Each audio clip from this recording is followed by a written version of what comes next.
नमस्कार, स्वागत है आपका दिल्ली एनसीआर दिन भर में। आपके साथ मैं हूं मुकेश गुप्ता। राजधानी दिल्ली में इलेक्ट्रिक वाहनों को बढ़ावा देने के लिए पार्किंग एरिया में कितना % हिस्सा होगा रिजर्व, ईडब्ल्यूएस और डीजी कोटे के लिए कब से शुरू होगी नर्सरी एडमिशन की प्रक्रिया, और दिल्ली में कहां पर धार्मिक स्थल को तोड़े जाने का नोटिस देने के बाद मचा हंगामा। इन तमाम खबरों को आपको दिखाएंगे, लेकिन शुरुआत करते हैं हेडलाइंस के साथ। इलेक्ट्रिक वाहनों के इस्तेमाल को बढ़ावा देने के लिए केजरीवाल सरकार का बड़ा फैसला। इलेक्ट्रिक वाहनों के लिए 5% पार्किंग स्पेस हर जगह रहेंगे रिजर्व। ईडब्ल्यूएस और डीजी श्रेणी की सीटों के लिए 15 मार्च के बाद शुरू होगी नर्सरी एडमिशन की प्रक्रिया, शिक्षा निदेशालय ने जारी किया आदेश। दिल्ली के द्वारका में धार्मिक स्थल को तोड़ने के डीडीए के नोटिस पर हंगामा, बचाव के लिए इलाके में जमा हुए सैकड़ों लोग, अधिकारियों के साथ हुई बहस। गाजियाबाद में मेडिकल सामान बनाने वाली फैक्ट्री में लगी भीषण आग, 2 महिलाएं, एक बच्चा सहित 14 लोग झुलसे। बीएसईएस के कर्मचारी की हत्या का मामला पुलिस ने सुलझाया, पत्नी ने अपने आशिक के साथ मिलकर रची थी हत्या की साजिश। अब खबरें विस्तार से। राजधानी दिल्ली में प्रदूषण को कम करने के लिए दिल्ली सरकार इलेक्ट्रिक वाहनों को बढ़ावा देने के लिए हर स्तर पर काम कर रही है। दिल्ली सरकार ने एक आदेश जारी किया है, जिसके अनुसार दिल्ली की उन तमाम बिल्डिंग्स में जहां पर 100 से ज़्यादा गाड़ियों के लिए पार्किंग स्पेस रखा गया है, वहां पर 5% पार्किंग स्पेस इलेक्ट्रिक व्हीकल्स के लिए रिजर्व रखना पड़ेगा।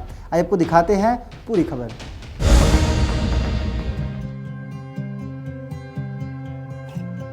दिल्ली में इलेक्ट्रिक वाहनों का इस्तेमाल करने वाले लोगों के लिए खुशी की खबर है।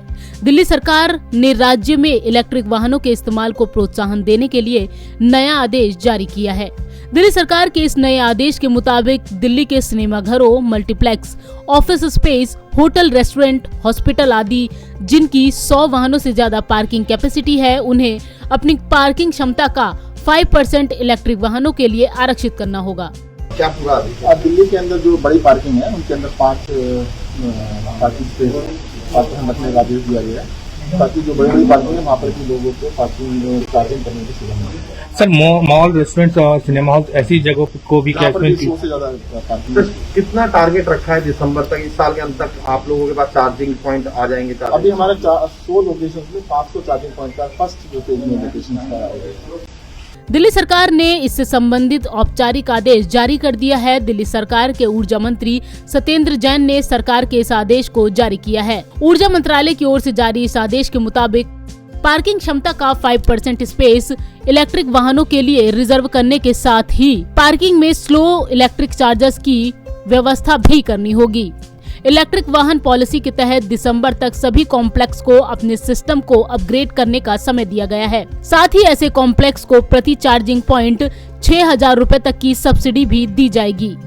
अपने इस फैसले से सरकार को दिल्ली में दिसंबर तक 10,000 से ज्यादा इलेक्ट्रिक व्हीकल चार्जर उपलब्ध होने की उम्मीद है। बता दें कि पिछले दिनों दिल्ली में सत्ताधारी आम आदमी पार्टी ने देश में सार्वजनिक ईवी चार्जिंग स्टेशनों के लिए अब तक का सबसे बड़ा टेंडर जारी किया है। इसके लिए कंपनियां आने वाली 17 मार्च तक आवेदन कर सकती हैं। योजना के तहत दिल्ली में फिलहाल कुल 100 सार्वजनिक चार्जिंग स्टेशन स्थापित किए जाएंगे। इन सभी के बिजली बुनियादी ढांचे पर आने वाली लागत सरकार वहन करेगी। दरअसल प्रदूषण से दिल्ली को राहत दिलाने के लिए केजरीवाल सरकार कई स्तर पर काम कर रही है और इलेक्ट्रिक वाहनों के इस्तेमाल को प्रोत्साहन देना भी इसी मुहिम का हिस्सा है, जिससे पेट्रोल डीजल की गाड़ियों से होने वाले प्रदूषण से बचा जा सके। इसके लिए दिल्ली सरकार ने बीते दिनों ही दिल्ली में इलेक्ट्रिक वाहनों को बढ़ावा देने के लिए स्विच दिल्ली अभियान की शुरुआत की है। नवोदय टाइम्स के लिए संगीता सिंह की रिपोर्ट, दिल्ली।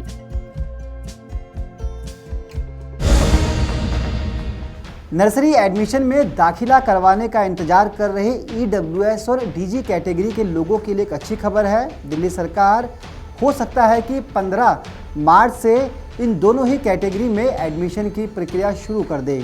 आइए दिखाते हैं आपको कि पूरा प्रोसेस क्या रहेगा और कैसे ईडब्ल्यूएस और डीजी कैटेगरी के बच्चों का नर्सरी में दाखिला होगा।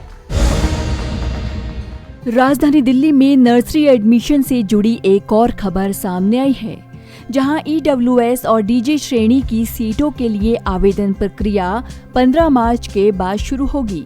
बता दें, अभी तारीख नहीं बताई गई है, लेकिन शिक्षा निदेशालय के मुताबिक प्राइवेट स्कूलों में ईडब्ल्यूएस और डीजी श्रेणी के तहत आवेदन प्रक्रिया 15 मार्च के बाद शुरू हो सकती है। निदेशालय इस संबंध में जल्द ही परिपत्र भी जारी करेगा।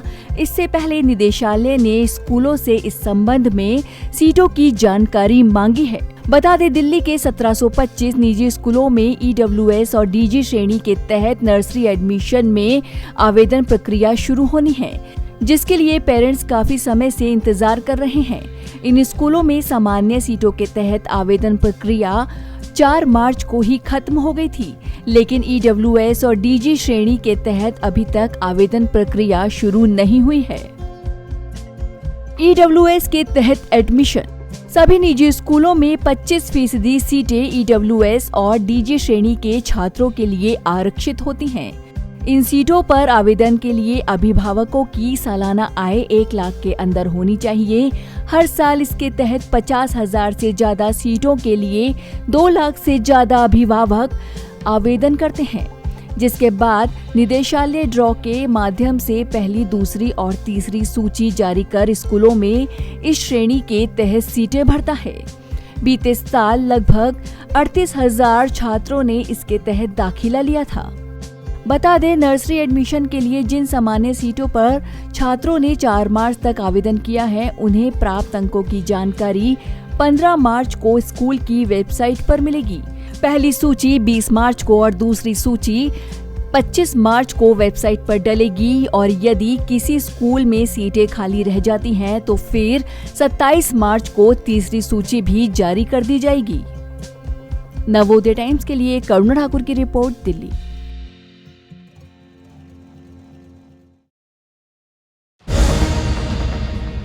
दिल्ली के द्वारका इलाके में एक धार्मिक स्थल को तोड़े जाने का नोटिस दिए जाने के बाद यहां पर हंगामा मचा हुआ। आपको बता दें कि धार्मिक स्थल पर तोड़फोड़ की खबर से ही इस पूरे इलाके में भक्तों का जनसैलाब उमड़ पड़ा है।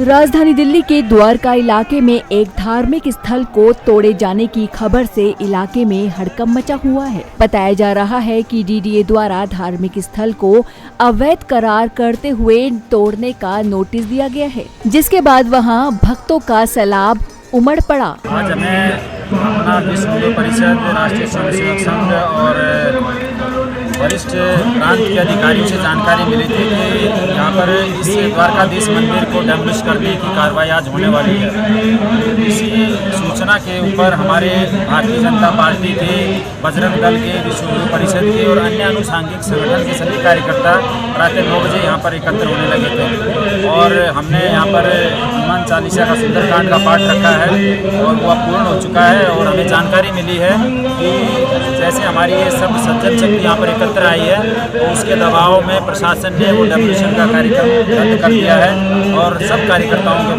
बीच में बहुत खुशी का माहौल है। हम बहुत शांतिपूर्ण तरीके से यहाँ पर बैठ करके, अगर पुलिस या डीडी या कोई प्रशासन ऐसी कोई कार्रवाई करता तो हमें शांतिपूर्ण तरीके से यहाँ पर जैसे अपना सत्संग, भजन और अपना सुंदरकांड का हमने कार्यक्रम रखा था, तो इसी बीच में जैसे ही पूर्ण होने वाला था, हमें हमारे विभाग के और हमारे संघ के अधिकारी आए, उन्होंने सूचना दी है कि ऊपर प्रशासन से बातचीत हो चुकी है और आज के कार्यक्रम को स्थगित कर दिया गया है। तो हम सब ने कार्यकर्ताओं का भी धन्यवाद किया, वो सब अपने शांतिपूर्ण तरीके से घर वापस जा रहे हैं। धार्मिक स्थल को तोड़े जाने की सूचना मिलते ही बजरंग दल, एमसीडी कार्यकर्ता और काफी संख्या में भक्त इकट्ठा हो गए ताकि धार्मिक स्थल को तोड़े जाने से बचाया जा सके। आज कुछ लोगों का इस तरह का मानना और कहना था कि ये जो मंदिर यहाँ पर बना है, द्वारकाधीश मंदिर, इस मंदिर को ये ठीक स्थान पे नहीं है और हम इनको गिराएंगे। ये डीडी ने कुछ लोगों के साथ गिली भगत का काम किया। जो हिंदू पूजा स्थल है, उन हिंदू पूजा स्थलों पे विशेष तौर पे इन लोगों की निगाह है, और इसके पीछे एक पूरा गिरोह है। इसके पीछे कुछ विशेष व्यक्ति हैं जो लगातार इस कोशिश में लगे रहते हैं कि जहाँ जहाँ भी हिंदुओं के पूजा पूजा स्थल हैं उनको निशाना बनाया जाए और हिंदू समाज के लोगों को लगातार तंग किया जाए, उसी के विरोध में हम सब यहाँ पर एकत्रित हुए थे। जितने हिंदू समाज के भाई बहन हैं उन सबको गहरी चोट इस बात से पहुँची थी कि इस देश के अंदर क्या बात है कि घूम घूम के रह के हम राम मंदिर निर्माण की बात करते हैं। हम ये नहीं कहते कि किसी का भी पूजा स्थल हो, किसी का भी धर्म स्थल हो, उस सबकी जो है सम्मान करते हैं, लेकिन क्यों क्या कारण है कि कुछ गिने चुने लोगों का बार बार निशाना हिंदू धार्मिक स्थानों पर, हिंदू धर्म स्थल पर रहता है। एक तरफ पूरा संसार राम मंदिर के बनने का भव्य स्वागत कर रहे हैं। इस देश के करोड़ों लोगों ने, संसार के करोड़ों लोगों ने बहुत धन्यवाद किया है नरेंद्र मोदी जी का और हिंदू समाज का पूरे का कि जिन्होंने लगभग 500 साल के बाद इस राम मंदिर निर्माण की बात की। और दूसरी तरफ कुछ ऐसे राक्षस लोग हैं जो हिंदू स्थानों में गिराने की कोशिश करते हैं। हम उनके विरोध में आज यहाँ पर एकत्रित हो गए और हम इस मंदिर पे आज भी नहीं आने देंगे। इस संकल्प के साथ आज हम यहाँ पर जा रहे हैं। आज तो वो नहीं आए, चले गए, लेकिन फिर कभी भी उन्होंने आंख उठा के देखने की कोशिश की तो हम किसी तरह से पकड़ने वाले उनको नहीं है, संदेश उन तक पहुँचाते हैं। मामले को बढ़ता देख मौके पर पुलिस प्रशासन भी पहुंच गया। वहीं लोगों की भीड़ जमा होने पर डीडीए के अधिकारी वहां से वापस लौट गए। बताया जा रहा है कि ये धार्मिक स्थल डीडीए की जमीन पर बना हुआ है, जिस पर डीडीए का कहना है कि इस मंदिर का निर्माण अवैध तरीके से किया गया है और ऐसे में वो इसे तोड़ना चाहती है, जिसके चलते डीडीए के अधिकारी आज नोटिस लेकर वहां पहुंचे, जिनका विरोध बीजेपी कार्यकर्ताओं और नेताओं द्वारा किया गया। नवोदय टाइम्स के लिए करुणा ठाकुर के साथ नवीन कुमार निश्चल की रिपोर्ट, दिल्ली। राजधानी दिल्ली से सटे गाजियाबाद में पीपीई किट और मास्क बनाने वाली फैक्ट्री में भीषण आग लग गई। आग लगने की वजह से करीब 14 लोगों के झुलस जाने की खबर है। आग कैसे लगी और उस पर कैसे काबू पाया गया, देखिए इस खास रिपोर्ट में।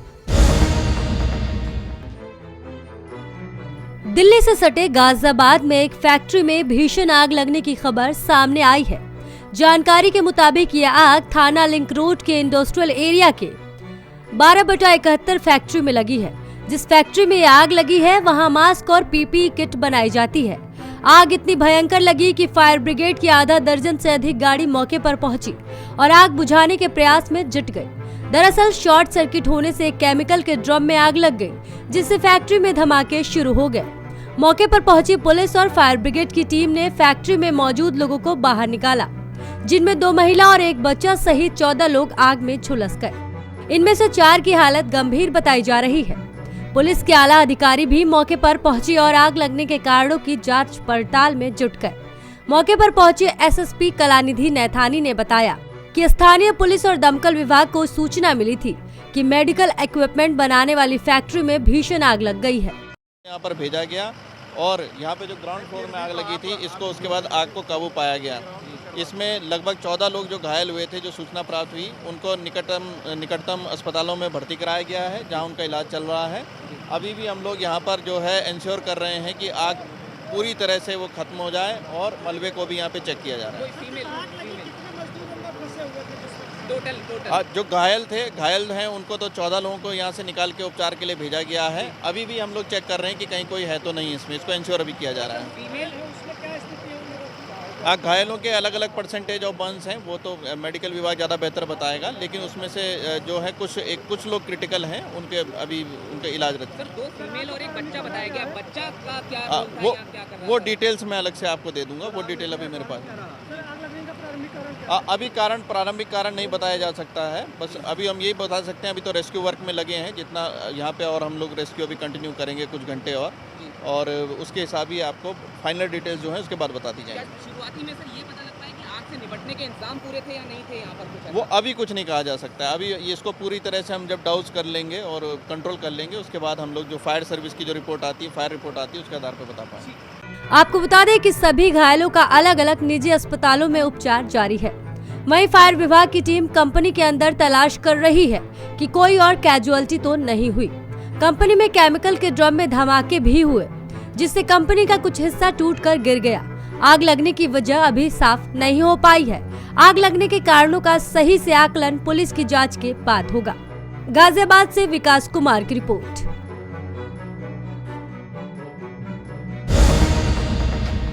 पति से छुटकारा पाने के लिए अपने 17 साल छोटे आशिक के साथ मिलकर एक पत्नी ने अपने ही पति पर जानलेवा हमला कराया। हालांकि पुलिस की सूझबूझ के चलते इन दोनों को धर दबोचा गया है। आपको बता दें कि पुलिस ने आरोपियों तक पहुंचने के लिए इलाके में लगे लगभग 100 सीसीटीवी कैमरों की फुटेज को खंगाला, जिसके बाद इस पूरे मामले का खुलासा हुआ।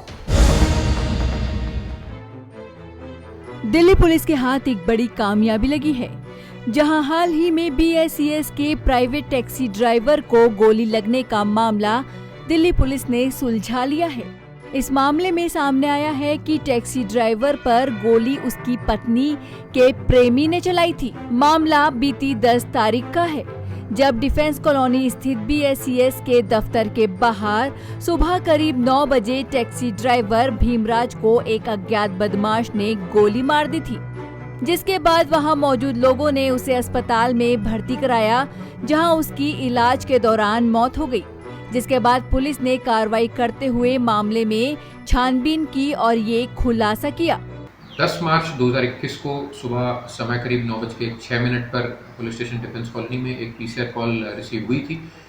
उस PCR कॉल में ये बताया गया था कि एक टैक्सी चालक को BICS ऑफिस एंड्रयूजगंज के सामने किसी मोटरसाइकिल सवार अज्ञात शख्स ने गोली मार दी है। पुलिस स्टाफ जो मौके पर पहुंचा था उसने वो इंजर्ड टैक्सी चालक को तुरंत एम्स ट्रॉमा सेंटर में दाखिल कराया था। आगे की पड़ताल में टैक्सी चालक का नाम श्री भीमराज सामने आया और जिनकी रिहाइश चिराग दिल्ली में है। इसमें मुकदमा लिखकर तफ्तीश प्रारंभ की गई थी और मल्टीपल टीम्स लगाकर केस की इन्वेस्टिगेशन की जा रही थी। पूरे दिन के घटनाक्रम के बाद मोटरसाइकिल को फाइनली ट्रेल किया जा सका कबीर बस्ती की JJ कॉलोनी में, और उस JJ कॉलोनी से आगे फर्दर फिर वो मोटरसाइकिल चालक और मोटरसाइकिल की वेरिफिकेशन हुई तो मोटरसाइकिल चालक गोविंदपुरी इलाके का निकला और उस मोटरसाइकिल चालक को देर रात पुलिस टीम ने गिरफ्तार किया। पड़ताल में मोटरसाइकिल चालक का नाम रोहन एलियस मनीष सामने आया है। इस शख्स पर पहले भी फरीदाबाद में 307 का मुकदमा पंजीकृत है।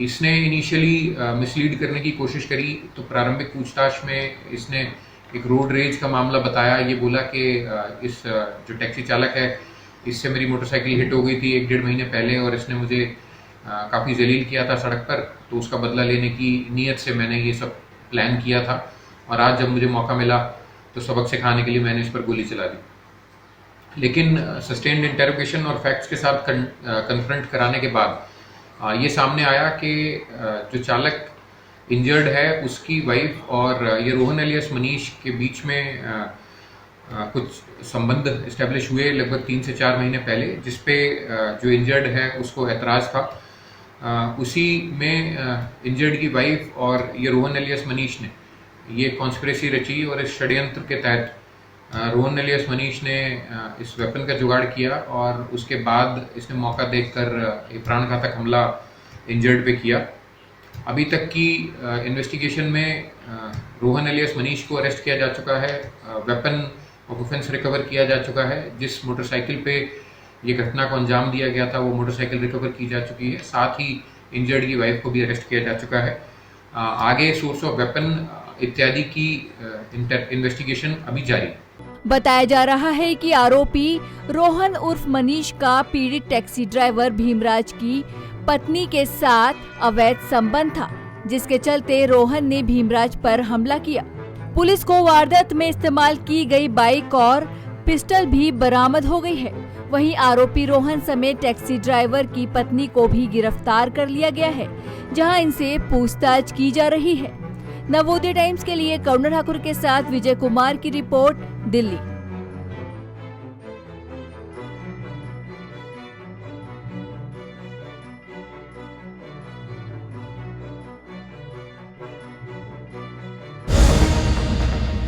दिल्ली NCR से जुड़ी तमाम बड़ी खबरों में फिलहाल के लिए इतना ही। मुझे दीजिए इजाजत। नमस्कार।